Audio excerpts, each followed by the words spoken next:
सभी बच्चों को पीसीएम एजुकेशन चैनल में स्वागत है। आज हम लोग पढ़ेंगे इस वीडियो में क्वेश्चन नंबर 21।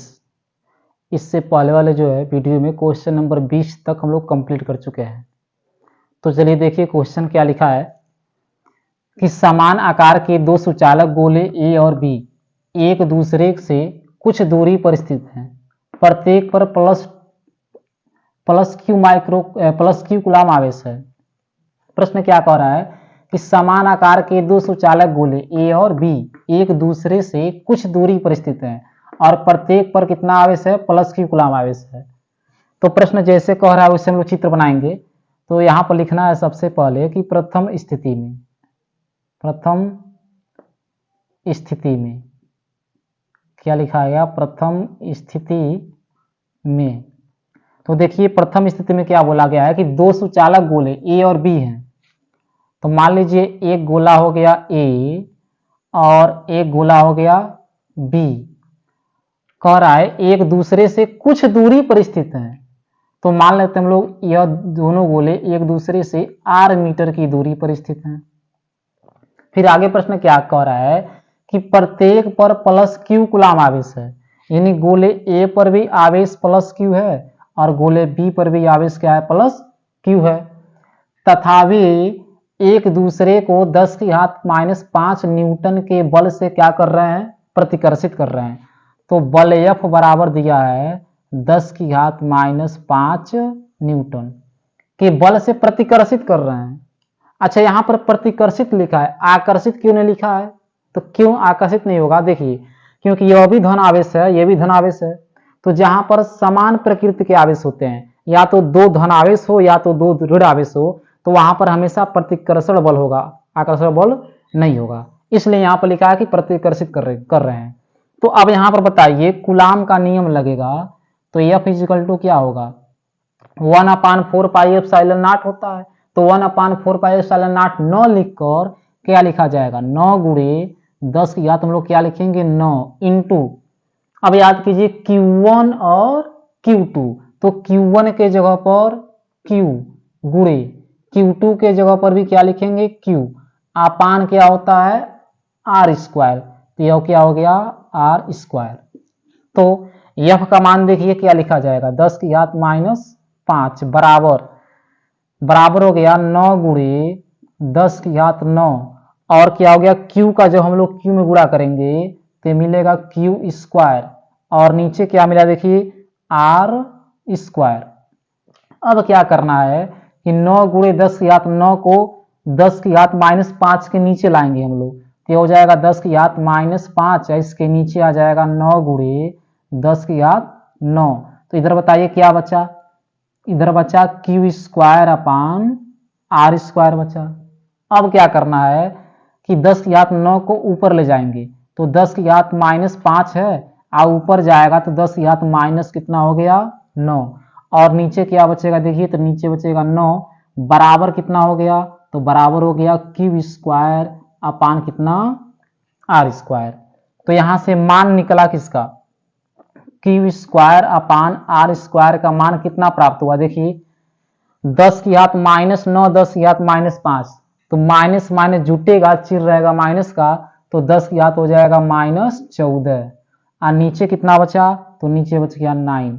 और मान लीजिए ये इक्वेशन नंबर कितना हो गया, फर्स्ट। तो प्रथम स्थिति में हुआ। तो फिलहाल अभी इतने का स्क्रीनशॉट लीजिए।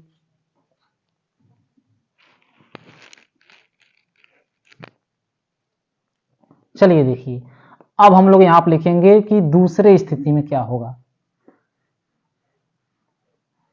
तो अब क्या लिखना है यहां पे लिखेंगे हम लोग दूसरे स्थिति में।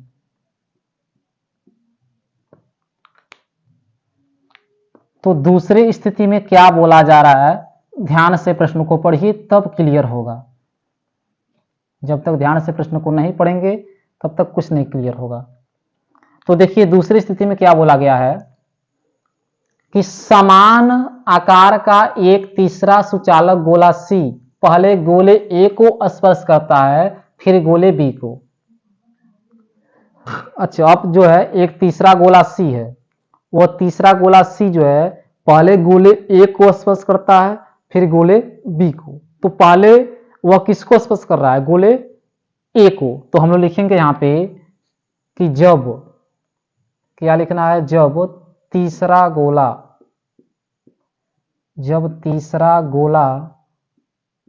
सी गोले ए को स्पर्श करता है तब। तो देखिए यह गोला सी हो गया और यह गोला क्या हो गया, ए हो गया। तो गोला सी जो है गोला ए को क्या कर रहा है, स्पर्श कर रहा है।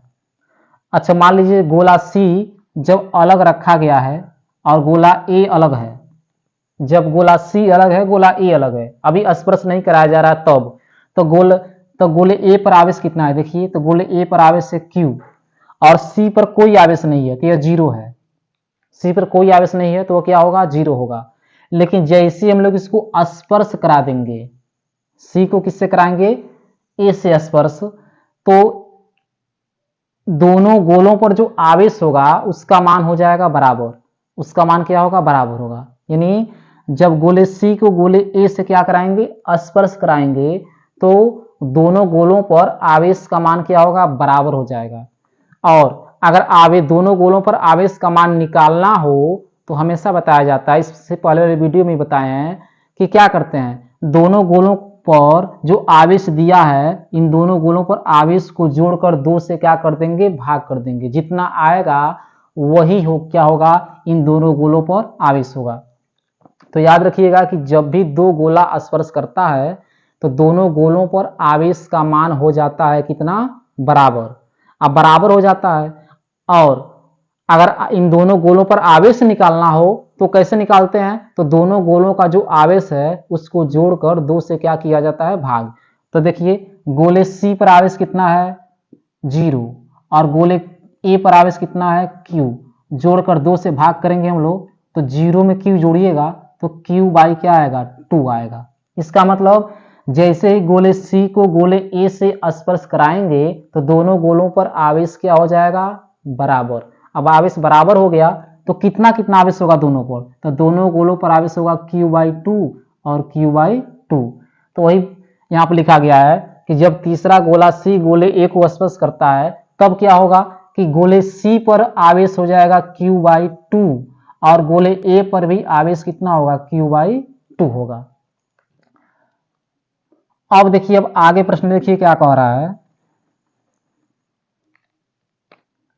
अब आगे प्रश्न यह लिखा है कि गोला सी गोले ए को स्पर्श कर रहा है, तो जब ए को स्पर्श किया तो सी पर आवेश आया Q/2 और ए पर आवेश आया Q/2। अब आगे प्रश्न यह कह रहा है कि फिर गोले बी को, तो गोला सी ए को स्पर्श किया तो यह कंडीशन मिला।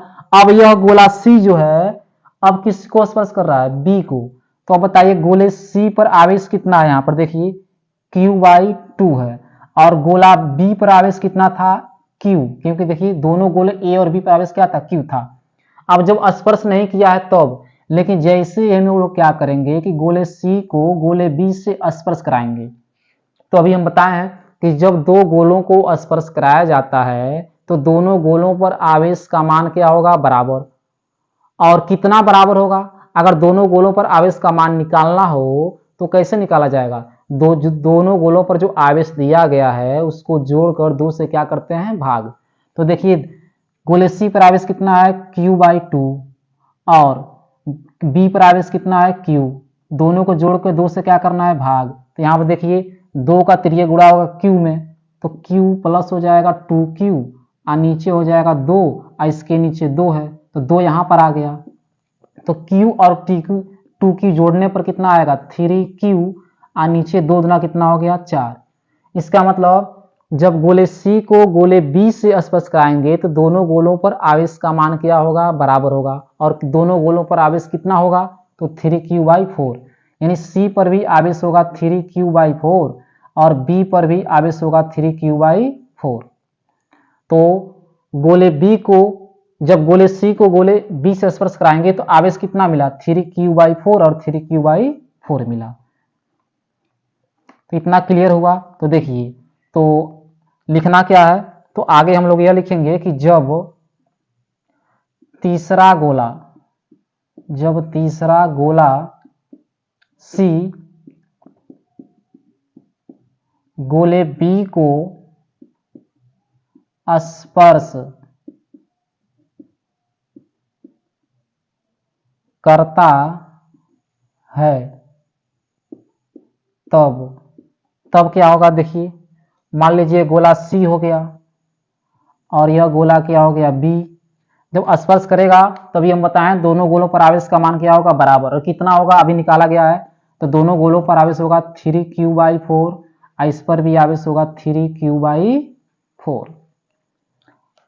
अब आगे प्रश्न क्या कह रहा है कि इसके पश्चात उसे गोले ए और बी के ठीक बीच में रख दिया जाता है। देखिए, जो गोला सी था उसे गोला बी ए से स्पर्श कराए, बी से स्पर्श कराए, और अब क्या किया जा रहा है कि गोले सी को गोले ए और बी के बीच में रख दिया जाता है। तो हम लोग लिखेंगे यहां पे कि जब गोले सी को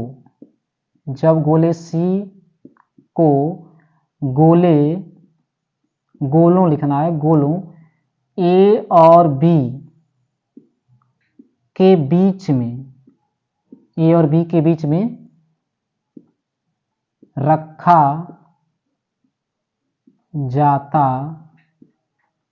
है तब कंडीशन क्या होगा। तो पहले भी इतने का स्क्रीनशॉट लीजिए।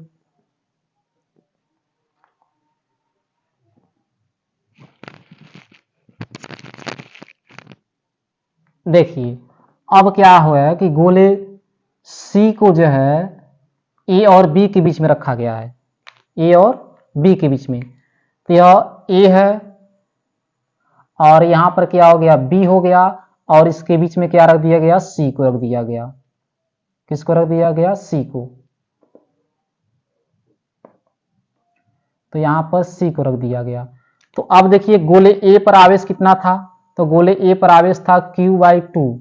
सी पर आवेश कितना हुआ, यहां से देखिए 3q/4, और बी पर आवेश कितना है 3q/4। और ए और बी के बीच की दूरी कितना था, तो पहले स्थिति याद कीजिए, पहले स्थिति में दूरी क्या माने थे हम लोग, r। अब इसको बीच में रखा गया है तो आधा दूरी कितना हो जाएगा, यह हो गया r/2। यह ए से सी तक की दूरी हो गया। अब वैसे बी से सी तक की दूरी कितना हो जाएगा, r/2 हो गया। तो प्रश्न में क्या पूछ रहा है, प्रश्न में यह कह रहा है कि गोले सी पर लगने वाले परिणामी वैद्युत बल ज्ञात कीजिए। यानी गोले सी पर लगने वाला क्या निकालना है, परिणामी वैद्युत बल।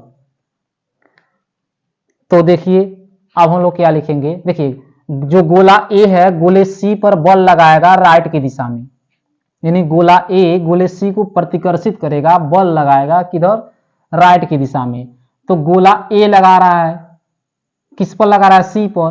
तो ए द्वारा सी पर जो लगने वाला बल होगा उसे लिखा जाएगा FAC से। और जो गोला बी है गोले सी के ऊपर भी बल लगाएगा लेफ्ट की दिशा में, किधर लगाएगा, लेफ्ट की दिशा में। तो बी द्वारा सी पर जो लगने वाला बल है उसे लिखा जाएगा FBC से। तो ए द्वारा सी पर लगने वाला बल FAC किधर लग रहा है, राइट दिशा में। बी द्वारा सी पर लगने वाला बल FBC किधर लग रहा है, लेफ्ट दिशा में लग रहा है। तो पूछ रहा है गोले सी पर परिणामी वैद्युत बल। तो हम लोग लिखेंगे कि गोले, क्या लिखना है, गोले सी पर परिणामी वैद्युत बल F इजिकल टू, यह हो जाएगा FBC माइनस FAC। अब यह कहां से आया, तो देखिए अगर मान लीजिए कोई बिंदु है या कोई कण है, अगर किसी बिंदु या किसी कण पर दो बल F1 और F2 लग रहे हों और दोनों बल की दिशाएं क्या हो, विपरीत हो, तो इसका जो परिणामी बल F होता है वो हम लोग निकालते हैं F2 माइनस F1 के द्वारा। तो वैसे ही देखिए बिंदु C है, इस बिंदु C पर एक बल F1 लग रहा है AC राइट की दिशा में, और एक बल F2 लग रहा है BC किधर, लेफ्ट की दिशा में। तो इसका जो परिणामी बल निकालेंगे तो F2 माइनस क्या लिखेंगे, F1। तो F2 की जगह पर क्या है, FBC, और माइनस F1 की जगह पर क्या है, FAC। क्लियर हुआ। अब देखिए, अब इसमें क्या करना है, मान रखना है। क्या रखेंगे हम लोग, मान। तो यहां से हो जाएगा F इजिकल टू, अब देखिए FBC यानी B और C के बीच लगने वाला बल, तो कूलाम का ही नियम लगेगा। तो 1 अपान क्या होगा, 4 pi epsilon not Q1 Q2, क्या होता है फार्मूला, Q1 Q2। तो Q1 के जगह पर क्या लिखिएगा, देखिए 3Q अपान 4 इंटू Q2 की जगह पर क्या लिखेंगे हम लोग, 3Q/4 अपान R स्क्वायर, R मतलब दूरी। तो B और C के बीच की दूरी देखिए कितना है, तो B और C के बीच की दूरी हो गया R अपान 2 का होल स्क्वायर, माइनस FAC यानी A और C के बीच लगने वाला बल, तो कूलाम का ही नियम लगेगा 1 upon 4 pi epsilon not Q1 Q2। तो Q1 के जगह पर देखिए क्या होगा, Q/2 होगा, Q/2 इंटू Q2 की जगह पर देखिए क्या होगा, 3Q/4, क्या होगा 3Q/4 अपान R स्क्वायर, R मतलब दूरी।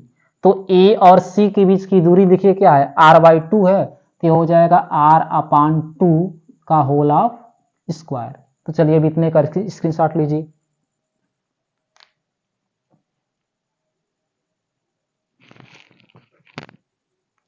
अब देखिए, अब क्या करना है, अब यहां से देखिए कुछ कॉमन हो सकता है, बताइए कॉमन क्या होगा, कॉमन तो हो सकता है, देखिए बताइए।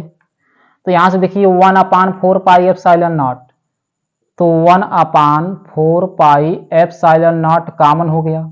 तो कॉमन लेने के बाद देखिए 3 का गुणा 3 में होगा, तो 3 गुणे 3 9 हो गया, और Q का गुणा Q में होगा तो 9Q स्क्वायर। नीचे देखिए तो 4 चौको कितना हुआ, 16, और फिर नीचे R का वर्ग क्या होगा, R स्क्वायर, और 2 का वर्ग कितना हो गया, 4, तो 2 का वर्ग कितना हो गया, 4, माइनस। अब देखिए 1 upon 4 pi epsilon not, 1 upon 4 pi epsilon not बाहर आ चुका है। अब Q का गुणा होगा 3Q में, तो मिलेगा 3Q स्क्वायर अपान 2 का गुणा 4 में कीजिए, तो 4 दूना 8, और R का वर्ग क्या होगा, R स्क्वायर, और नीचे देखिए 2 का वर्ग कितना हो गया, 4 हो गया, तो इतना मिलेगा। अब देखिए,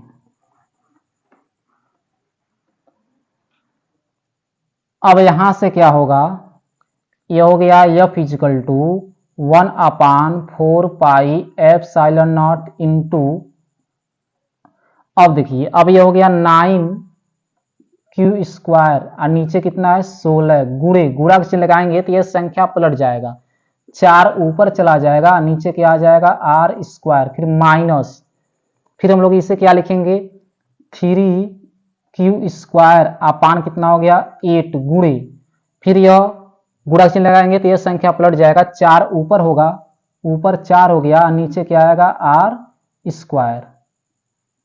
तो अब देखिए यहां से कॉमन क्या होगा, पहले तो हम लोग इसका मान लिख देते हैं, तो इसका मान क्या होगा 9 गुणे 10 की घात कितना होता है 9, और देखिए कॉमन क्या होगा, तो Q स्क्वायर, ऊपर से Q स्क्वायर कॉमन हो गया, नीचे देखिए R स्क्वायर, तो R स्क्वायर कॉमन हो गया, तो यहाँ बचा कितना, तो 9 चौको 36, ऊपर 36 हो गया, नीचे बचा 16, माइनस 3 चौको 12, और नीचे देखिए 8 बच गया, और ये हो गया 9 गुणे 10 की घात 9 गुणे Q square upon R square. देखिए समीकरण 1 से Q square upon R square, तो Q square upon R square का मान क्या लिखेंगे, 10 की घात माइनस 14/9, तो क्या लिखना है 10 की घात माइनस 14, और नीचे कितना हो गया 9 हो गया,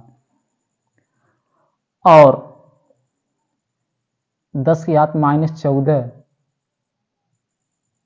10 की घात माइनस 14 आया है, 10 की घात माइनस 14 कहाँ से आ गया, एक मिनट देखना पड़ेगा। अब ये आप लोग देखिएगा, तो 10 की घात माइनस 14 यानी कितना था वो 10 की घात माइनस 5, ठीक, और इसको लोग नीचे लाए हैं तो 9 गुणे 10 की घात 9 हुआ था, फिर हम लोग इसे ऊपर भेजे थे तो 10 की घात -5। चलिए ठीक है ठीक है ठीक है ठीक है, कोई बात नहीं। अब यहाँ पर देखिए 2 से कट गया तो 18 और 2 से कटेगा कितना होगा 8, तो यहाँ क्या बचा 18/8 अब -12/8। मान कहाँ से रखा गया है तो समीकरण 1 से लिखे हम लोग, यानी Q square upon R square का मान कहाँ से लिखे हैं समीकरण 1 से। तो चलिए अभी इतने का स्क्रीनशॉट लीजिए।